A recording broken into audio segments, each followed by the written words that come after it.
I explored people that were just like, I talked to Van Damme, I talked to Seagal, I talked to Chuck Norris.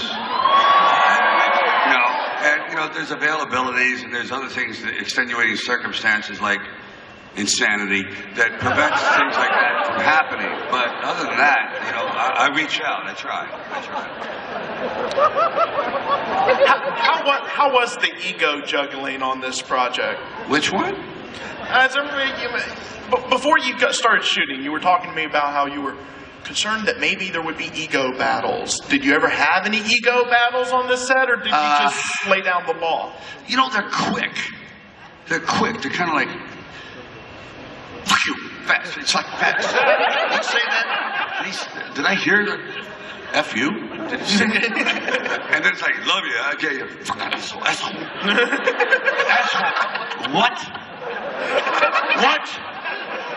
I said, what? I said, it's cashew. He said, cashew? I said, asshole. Things like that. You never quite, but yeah, there's a little something there. Did you ever tell them that you had live rounds? Believe me. Actually, some of the fire, it's the muzzle blast from, we're using full loads and stuff that actually is not even allowed, some of it in this country, that fires out as much as 20, 25 feet. Like the blast from Terry's gun will kill you. Will absolutely tear you in half. I actually have seen, I worked with an actor, Rutger Hauer, got blasted with one, and it literally tore a hole in him half the size of my fist. So that stuff's dangerous, real dangerous. Next question. My question is for Mr. Stallone. I was just wondering, do you enjoy acting better or directing? No comparison. Acting's great, but there is so much more to do with directing. I love, just having these guys, just bringing out the best of them, showing them what to do, what I've learned, how to avoid bad things, how to accentuate their good things. And it's just overall, I think it has to do with me being a total power freak. That's it, a complete control whore. That's what I think it has something to do with that. I don't know, it's genetic. My father was one, I just passed it down. But I really do love directing, more than acting. Acting I've sort of done as much as I probably can do, and I'll leave it to the young bloods to bring on the new wave of action. Thank you. I think this is going to be a question for Dolph. I'm not sure why I think that, but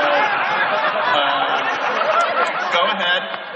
I saw this myself 3 days ago, so my question is for Dolph, and I wanted to know what it was like to be part of a large cast when in other of your movies it's either just you as the protagonist or maybe one other person who's your partner in crime. Well, it's nice shirt, by the way. It's going to show my phone number, but I won't do that. Anyway, I'm married.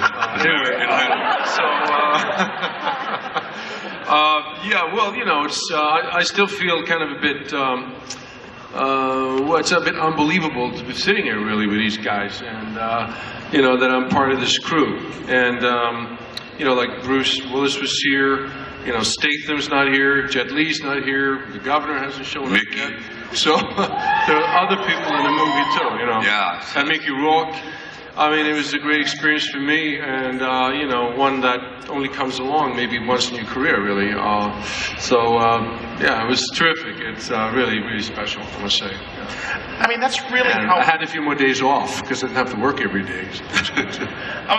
It's just really ridiculous, this cast. I mean, when you think about it, you just named the people that aren't here, and look at the people that are here. I mean, that's incredible. Has it really hit you that you really pulled this off yet, Sly? No, truthfully, You know how they say, like, ignorance is bliss? I just wanted to get this movie made, and I just reached out, and I never had a master plan. I never went back and said, "Oh, this is going to be incredible. Everyone's going to be so overwhelmed." It just happened, Harry. And now, if I had known it was going to be this difficult, I would have been a lot more intimidated by it. But I just reached out, and it all came together. But at no means, just like with Rocky, I thought I was making a B film for the second building of the drive-in movies, because drive-in movies were very big back then. I had no intention that it was ever going to be what it was at all. I thought, boy, it'd be great to get some footage on myself. And it just turned into what it was. And same thing with this. I thought, let me just make a good action film. I had no idea that this cast would be like, people would say, "How did you ever do it?" And the truth is, I don't know. I just reached out and it happened. If I had thought about it, I probably would have been, like I said, frozen, like, "Oh, this can't happen," and just sulk off in the corner, like, feel sorry for Sly. Next question. Hi, my question is for Mr. Strazillo. We all know you're a great director, actor, writer, but my question was, what were your influences as growing up, writing and directing, to make you what you are today? I was a late bloomer. I was very impressed, again, always with mythic action films where the underdog would rise up at great peril and perhaps save people, and it actually bled into my real life. I actually was very geekish growing up. I go to school with a Superman outfit under my clothes. So I guess that makes me kind of one of you guys. Okay? Do you have any photos of you as a young boy in a Superman outfit? Because I would love to post those. No, I have it in a Smokey and Bear outfit. I would post that photo too. Absolutely. No, but I guess the idea of just the directing part of it, that to me is really, really fantastic. And the influence would be the early kind of like sword and sorcerer type films. I love Seventh Voyage of Sinbad, Chasing the Argonauts. I mean, crazy. I never really watched classic, like On the Waterfront. No. I was more interested in Steve Reeves and heroism. It just tapped into my insecurities or growing up. That's what I wanted to be. Thank you. Next question. Hello. This question is for all of the cast. I'm pretty sure you guys were beating each other up during the film. And my question is, during those stunt performances, when you guys hit each other real hard by accident, did you guys take it personal? It depends. You know, I've worked with actors that when they did that, you can't wait until they go to take two.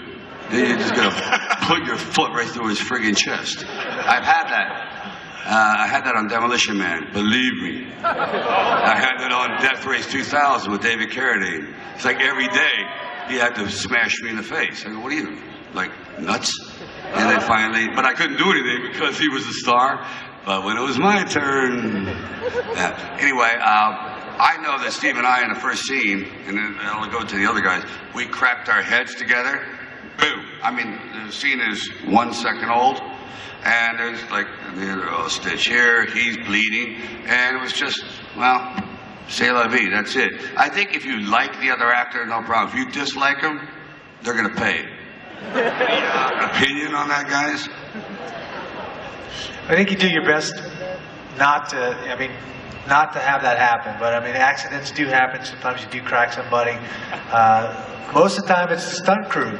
You're rarely punching the other actors. You're punching another stuntman, and they seem to like that sort of thing. They're crazy anyway. So. Well, what I was surprised about, I mean, they carted about 4 or 5 stunt guys off because Randy smoked them. It's the truth. And then I got a big fight scene with Randy, and I'm thinking, oh man, here we go. I made a great living as a tough guy on TV, but now I'm in with a Hall of Fame UFC guy, and it's going to be a real interesting day at the office. Randy was one of the most kindest gentlemen. I never felt a thing he did. It was unbelievable. The guy's a true pro. Cause I thought I might be wearing my jaw over here after the day. You mean you might have gotten your neck broken? I can't believe you didn't give him a heads up so he could get a little revenge or something. Okay. Okay. I was glad I'm glad he was so gentle. I was glad I was fighting Randy on a movie set and not an octagon. That's for sure.